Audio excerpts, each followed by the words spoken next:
10-15 operation பண்ணியிருக்கேன். நான் ஸ்டைலா சிவன மாதிரி தெரியும், பட் எனக்கு முடி கிடையாது, என்னோட காது கிடையாது, இது பூரா தையல்.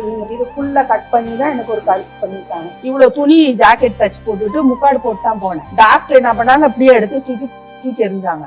இது எதுக்கு நீ முக்காடு போட்டு வந்த, என்ன பண்ண நீ, என்ன பண்ண நீ ஒளிஞ்சிட்டு வர்ற, ஃபர்ஸ்ட் இதெல்லாம் தூக்கி போடு அப்படின்னாங்க. அன்னைக்கு தூக்கி போட்டாருங்க. சின்ன பையனை உடம்பு முடியாம இருந்தான், அது திடீர்னு கை கால் வராம வாய் பேச முடியாம போச்சு. வண்டி விட்டனால அவன் அப்படி இருக்கானே நான் நினைச்சிட்டு இருந்தேன். கடைசியில பார்த்தா ஒரு நாள் சுத்தமா வாய் வரல, கை கால் வரல, அப்படி அவன் மூளைக்கு சிறுமூளை பெருமூளைக்கு நடுவுல ஒரு பிளாக். என்னோட ஆசை அவனுக்கு மறுபடியும் நான் வண்டி வாங்கிக்கிறேன். அது எப்போ செய்வேன்னு எனக்கு தெரியாது. வண்டி வாங்கி கொடுத்தா ப்ராப்ளம் சால்வா? அவனுக்கு ப்ராப்ளம் சால்வ், எல்லாமே ப்ராப்ளம் சால்வ். உங்களுக்கு பிரச்சனையும் வராது, ஏன்னா மறுபடியும் அவன் வேலைக்கு போக ஆரம்பிச்சிருவான். 2 நிமிஷம் இருக்கீங்களா? நான் நைட்டு பகலாம் சம்பாதிச்ச காசு நீங்க சொல்லும்போது எனக்கு ஒரு மாதிரி ஸ்டக் ஆயினே இருந்துச்சு. ஐயோ, நீங்க சம்பாதிச்ச இல்ல இங்க பாருங்க, எனக்கு ஒரு அம்மா இருந்தாங்கன்னா இந்த மாதிரி ஐயா எதுக்கு இங்க பாருங்க.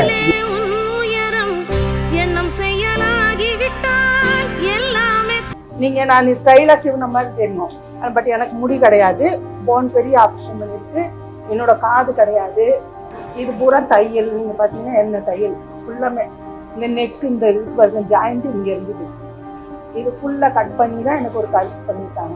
அந்த மாதிரி நான் ஒரு கிட்டத்தட்ட 15 ஆப்ரேஷன் கிட்ட பண்ணிட்டு இருக்கேன். உடம்புல இருக்க தோல் எடுத்து தான் பண்ணியிருக்காங்க. குழந்தையிலே வளர்க்கும் போதே ஆண் பெண் சமத்துவமா வளர்க்கணும். ஒரு ஆண் குழந்தைய மட்டும் தனியா பார்த்துட்டு பெண் குழந்தை நீ இதை செய்ய இந்த மாதிரி வைக்கவே கூடாது, தயவுசெய்து. அங்கதான் பிரச்சனையே வருது. ஏன்னா அவனுக்கு முக்கியத்துவம் கொடுக்கறதுனால அவன் தப்பு இல்லை, அவனோட தப்பே கிடையாது, நம்ம பெற்றோரோட தப்பு. ஒரு ஆம்பளை பிள்ளைக்கு முக்கியத்துவம் கொடுக்கறதுனால அவன் என்ன நினைக்கிறான், நான் பெஸ்ட்ன்னு நினைக்கிறான். பொம்பளை பிள்ளைய தாழ்வா நினைக்கிறான். நீயும் எனக்கு குழந்தை, நீயும் உனக்கு குழந்தை, 2 பேரும் சமந்தான். அப்படிதான் பெற்றோர் வளர்த்தா அது வளர்ச்சி அடைய அதுக்கு அந்த சமத்துவம் தெரியும். இன்னொன்னு காதல் அப்படின்னு சொல்லிட்டு நிறைய ரொம்ப வேதனையா இருக்குது. குடிவாதம் பண்ணக்கூடாது. ஒரு பெண்ணுங்கிறவன் இன்னொருத்தரோட பொறுப்பு, அது ஒரு தகப்பனோட பொறுப்பு. தகப்பனோட அவர் எவ்வளவு பேணி காப்பாத்திருப்பாரு அந்த குழந்தைய. நீ ஈஸியா கவர்ந்து போறதுக்காண்டி நீ எதோ நாள் ரோட்ல பண்ணிடுவ, ட்ரெயின்ல இருந்து தள்ளி விட்டுவேன்.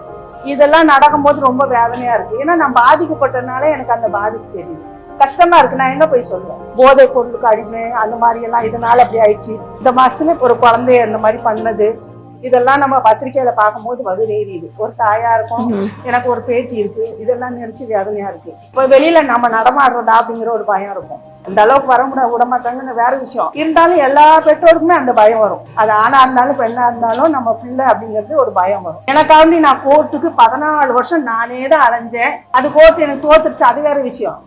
ஏன்னா அவன் பணம் இருந்துச்சு, என்னென்னோ பண்ணி அவன் வெளில போயிட்டான். எனக்கு ஒரு சந்தேகம் நான் கேட்கலாம். சொல்லுங்க. பாடுத்துக்க மாட்டீங்களா? ஒன்னும் கேட்க மாட்டேங்குது. இல்லீகலா கனெக்ஷன் கல்யாணத்துக்கு அப்புறம் எனக்கு 3 குழந்தை பிறந்த அப்புறம் அவரு பழக்கனால இது நாங்க நான் இடைஞ்சலா இருக்கேன் அப்படின்ற மாதிரி அவரு. ஏன்னா நான் வேணான்னு சொல்லிட்டு அது ரொம்ப அவர் கூட சண்டை போட்டுட்டு இருந்தேன். கல்யாணம் பண்ணி இருக்கும் போது நான் 3 பிள்ளைய வச்சிருக்கும் போது நீ நபரோட இன்னொரு மனைவியை நீ போகும்போது அது எனக்கு எவ்வளவு இதா இருக்கும். அதெல்லாம் நான் பிரச்சனை பண்றேன், சண்டை போடுறேன். அப்ப நான் இடையூறா இருக்கேன், அவ்வளவுதான். அதுதான் அரேஞ்ச் மேரேஜ் தாமா? ஆமா ஆமா. எனக்கு என்னன்னா இப்ப இந்த மாதிரி ஒரு விஷயம் நமக்கு வீட்டுல இருக்கவங்க தான் சப்போர்ட் பண்ண, எல்லாருமே எனக்கு அவங்க அண்ணன் தம்பி உள்பட எல்லாருமே எனக்கு சப்போர்ட்டிவா இருந்தாங்க. அவர் ஒரு சைக்காலஜி, அவர் நினைச்சது அதுதான். எல்லாருமே அவளுக்கு சப்போர்ட்டா இருக்காங்களே. என்னோட தப்புக்கு யாரும் ஒத்துக்கு போக மாட்டாங்க. ஏன்னா அவங்க அண்ணனுக்கு ஒரு 3 கல்யாணம், 2 அண்ணனுக்கும் 3 கல்யாணம். அது அவங்க சூழ்நிலை அந்த மாதிரி ஆச்சு. நான் தப்பு பண்ணும் போது அவங்க ஏன் எனக்கு சப்போர்ட் பண்ணலன்ற அந்த கோபம். அதனால அவங்க எல்லாம் எனக்கு சப்போர்ட் பண்ணாங்க, குடும்பம் எல்லாமே பண்ணாங்க.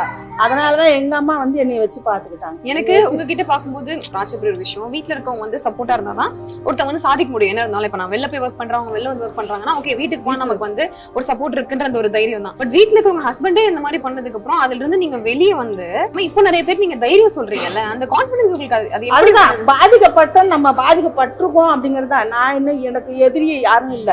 சப்போஸ் இருந்தாலும் என்னோட நிலைமை வரக்கூடாதுன்னு தான் நான் நினைக்கிறேன். 3 குழந்தைங்களுக்கு கல்யாணம் ஆயிடுச்சு. லவ் மேரேஜ் தான் பண்ணாங்க. Super super super. அதுக்கு ஒத்துப்பாங்க. 3 பெண்களா? 3.